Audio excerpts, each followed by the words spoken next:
Hey guys, it's Coach Jason. So I want to continue my long run series. My last video before this, I did 3 types of long run options for a sub 4-hour marathon.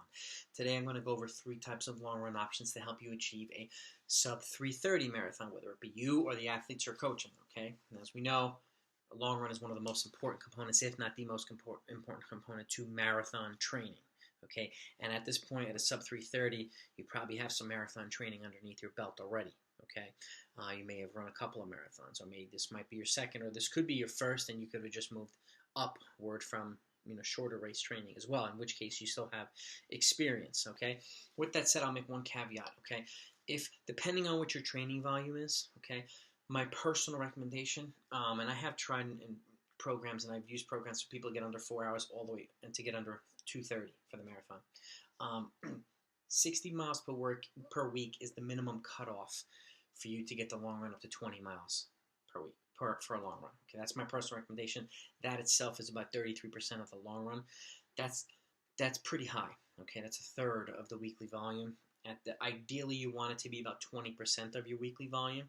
Okay, so, but in this case, if 12 miles is not going to be enough for the long run, okay, but 20 miles is going to be the absolute cutoffs. Now, if you're at 70, 20 miles is a little bit more appropriate. If you're at 80, 20 miles is definitely more appropriate. And as you get to 100, in some cases even 80, some folks will go up to 22 miles, 23 miles, and it's still 25%-ish of the week, which is fine.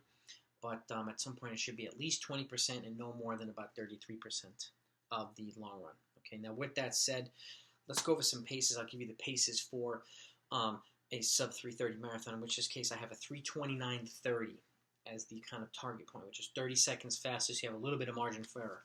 So marathon pace in this case is 7:59 per mile. Okay, easy pace runs between 9:30 and 9 minutes per mile. Steady pace runs 9 minutes to 8:30 per mile. This is all my training book here, and I've used not only for my own calculators, I also use the Daniels running calculator and compare to mine, and they're very, very accurate training paces. So these are paces that are appropriate training paces to work towards a sub 3:30.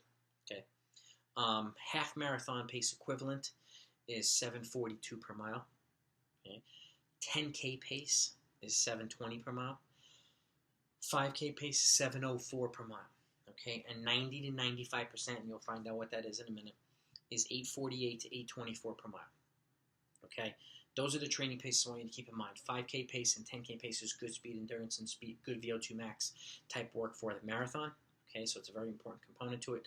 So is hill running, so is speed development, like 100 meters and 200 meter efforts at an even faster pace than 5K pace. It's all important components to the marathon. It will help make your stride more efficient. And as the races get longer, conserving energy becomes that much more important. So as efficient your stride is, it can always get better.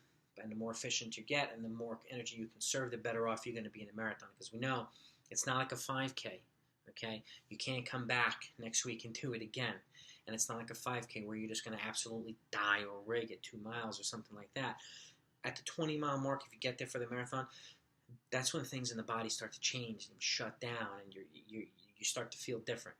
Okay, so that's why the long run is so important, and that's why maintaining an efficient stride pattern is important too. Okay, so with that said, let's get to the 3 types. Number 1, 18 to 20 mile long run. Okay, let's say you're up to 18 at this point. An 18 to 20 mile long run at 90 to 95% of goal marathon pace, okay, which is 8:48 to 8:24 per mile. So essentially about 25 to 45 seconds slower than your goal marathon pace. So it'll be a good solid long run. It'll be a challenge as well. But that's a good pace progression, and you need to know what it feels like to run pace like this. And my recommendation is, if you're going to set up your training to run 20, if you can, I would recommend hitting 20 miles twice for a long run. Okay, 20 or over 20, at least 2 times for the long run. So if you can, depending on how long your training program is, and take a look at my training programs down below. I'll have a sub 4-hour fully detailed plan and a sub 3:30 fully detailed plan. You'll see how I lay out the long runs and the workouts around it. Okay, and they're all 16-week training programs. Okay, broken down by the day and fully explained. All right. Number 2 type of long run is a progression run or a half and half.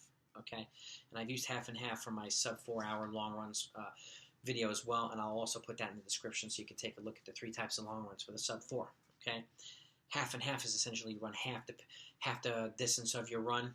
And let's just use 20 as an example because it's an even number. You use 10 miles of it from a progression from easy to steady pace, and then a 10 miles of it as either a progression towards marathon pace or all of it at marathon pace, whether it be in the beginning of the run or the middle of the run or the end of the run. Okay, at this point you should be able to run 10 miles at goal marathon pace. All right, that's the second, or a progression, which will be a straight progression from a 9:30 per mile down to 7:59 or a little bit faster, 7:55 per mile or something like that throughout the course of the run, and you can break it up into pieces. Okay, you can do 5-mile increments. Each 5 gets a little bit faster or something like that. However you want to do it, or if it's an 18-mile run, each 6-mile increment gets a little bit faster. Okay, but a progression is a great way to train. Teaching your body how to go from conservative to fast is a great way of training your body, and even at some point improving your threshold capacity as well, your ability to handle harder work. And that's the same approach you want to take in a race. You don't want to go from slow to fast in training and then go out too fast in the marathon and have it go completely reverse. You want to stick to a game plan, and particularly with the marathon, you get one opportunity to kind of do this, and you train for a long time. Okay, so it's important to hit it right in your workouts. It's important to hit it right on marathon day. These long runs will help you achieve that.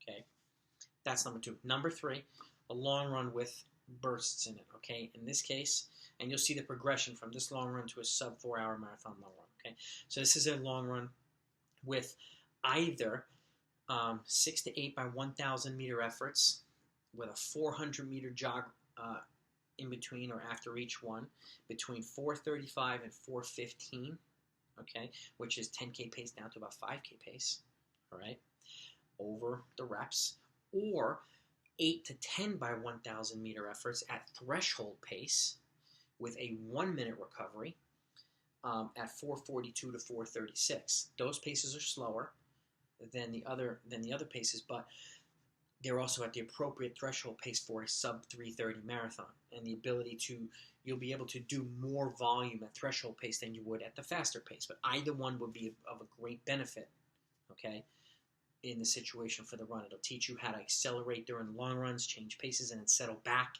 into race pace. Accelerate, settle back into race pace, so it helps you kind of break people that are trying to stick with you or chase after a group that's just a bit ahead of you, to kind of put you in that next group of people to chase, especially in the latter parts of a marathon where kind of focusing on people becomes really important, and it helps you kind of grind your way through the last parts.